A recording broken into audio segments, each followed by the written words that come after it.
నమస్తే, నేను మీ రాధారి నాగరాజు. ఈరోజు మనం చాలా అంశాల గురించి, వివిధ అంశాల గురించి నేను చర్చిస్తున్న అంశాల్లో భాగంగా ఈరోజు మిద్దె తోట అనేటువంటి కాన్సెప్ట్ అనేది ఈ రోజుల్లో వచ్చినటువంటి కాన్సెప్ట్ కాదు. ఇది పూర్వకాలంలో మన తాతమ్మలు, అమ్మమ్మలు ఎవరైతే ఉంటారో అప్పుడున్నటువంటి చుట్టూ ఉన్నటువంటి పరిసరాలలో ప్రతి ఇంటి ముందు, ఇంటి వెనకాల ఉన్నటువంటి ఖాళీ స్థలంలో పెరటి తోటల్ని సాగు చేసేటువంటి పరిస్థితి ఉండేది. మనకు ఎక్కడ కూడా అలాంటి ల్యాండ్ అనేది లేదు కాబట్టి ఈరోజు ఉన్న పరిస్థితుల్లో ల్యాండ్ కాస్ట్ అనేది చాలా పెద్ద మొత్తంలో పెరిగిపోయింది. పట్టణీకరణ పెరిగిన తర్వాత అందరూ కూడా పట్టణాలకు రావడం జరిగింది. ఆ పట్టణాల్లో వచ్చినటువంటి పరిస్థితుల్లో మనం కూడా ఆరోగ్యమైనటువంటి ఆహారం తీసుకోవాలంటే, ఆ ఆహారమే ఔషధంగా మారాలంటే ఇలాంటి వాటిని మనం పెంచాల్సిన అవసరం కూడా రావడం జరిగింది. ఆ విధంగా మిద్దె తోటల ప్రాచుర్యం అనేది దేశవ్యాప్తంగా పెరగడం జరుగుతుంది. అందులో భాగంగా తెలంగాణ రాష్ట్రంలో కూడా చాలా ఎక్కువ మొత్తంలో చిన్న చిన్న పట్టణాల్లో కూడా మిద్దె తోట కల్చర్ అనేది వ్యాపించడం జరిగింది. అందులో భాగంగా ఈరోజు మా మిద్దె తోటలో మేము గత 5 సంవత్సరాలుగా మిద్దె తోట అనేది సాగు చేయడం జరుగుతుంది.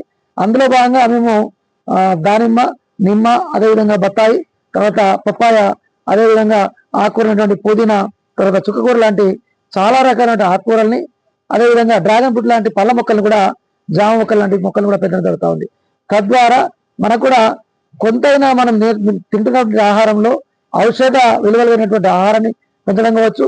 అదేవిధంగా ప్రతిరోజు మనం తాగేటువంటి టీ, కాఫీలకు బదులుగా మంచి పుదీనతోటి ప్రతిరోజు ఒక తేనె కలుపుకొని తాగేటువంటి పూనీరు అనేటువంటి ఒక ద్రవాన్ని తీసుకొని ఆరోగ్యాన్ని పెంచుకునేటువంటి అవకాశం ఉండేటువంటి ఆస్కారం ఉంది. కాబట్టి తెలంగాణలో ఉన్నటువంటి ప్రతి పౌరులు వీలంత వరకు తమ మిద్దె మీద తోటలు పెంచడానికి అనువుగా ఉన్నటువంటి అవకాశం ఉన్నంత వరకు పెంచడానికి ప్రయత్నం చేయాలని నేను కోరుకుంటున్నాను.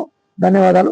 ఈ తోటల ద్వారా ఆరోగ్యం, ఆహ్లాదం. నేను ఇప్పుడు ఉన్నటువంటి మిద్దె మీద ఈరోజు ఒక పార్కు లాగా ప్రతిరోజు నేను సాయంత్రం పూట వస్తే మనం ఎక్కడికో పార్కు వెళ్ళాల్సిన అవసరం లేదు, ఒక వ్యాయామశాలకు వెళ్ళాల్సిన అవసరం లేదు, అన్ని కూడా మిద్దె తోట అనేది మనకు అన్ని కల్పించడం జరుగుతుంది. కాబట్టి మిద్దె తోట అనేది ఆరోగ్య ప్రదాయాలుగా విలసినటువంటి ఆస్కారం ఉంది. కాబట్టి ఇంటిల్లిపాది వాళ్ళకి కావాల్సినటువంటి కూరగాయల్ని, పళ్ళని పెంచుకునేటువంటి ఆస్కారం ఉంది. కాబట్టి ఈరోజు మా మిద్దె తోటలో చూసుకుంటే ఈరోజు నేను నిమ్మకాయలు ఇప్పుడే కోయడం జరిగింది. ఫ్రెష్ నిమ్మకాయల్ని మనకు కావాల్సినప్పుడు ఎంతమంది చెప్పినట్టుగా ప్రతిరోజు మనం వాడే నిమ్మ, అదేవిధంగా పుదీనా, పప్పాయ లాంటి, పసుపు ఇలాంటి, చుక్కకూర లాంటి ఎన్నో రకాలైనటువంటి కూరగాయల్ని, ఆకుకూరల్ని మేమంతా కూడా ఇందులో పండించడం. తద్వారా ఆనందాన్ని, ఆహ్లాదాన్ని, అదేవిధంగా ఔషధాన్ని కూడా మేము పొందగలుగుతున్నాం. కాబట్టి అందరు కూడా మిద్దె తోట సాగు ద్వారా తమకు ఆరోగ్యాన్ని మెరుగుపరుచుకోవాలని అందరు కూడా కోరుకుంటూ, మీ ఆరోగ్యమే ఈ మిద్దె తోట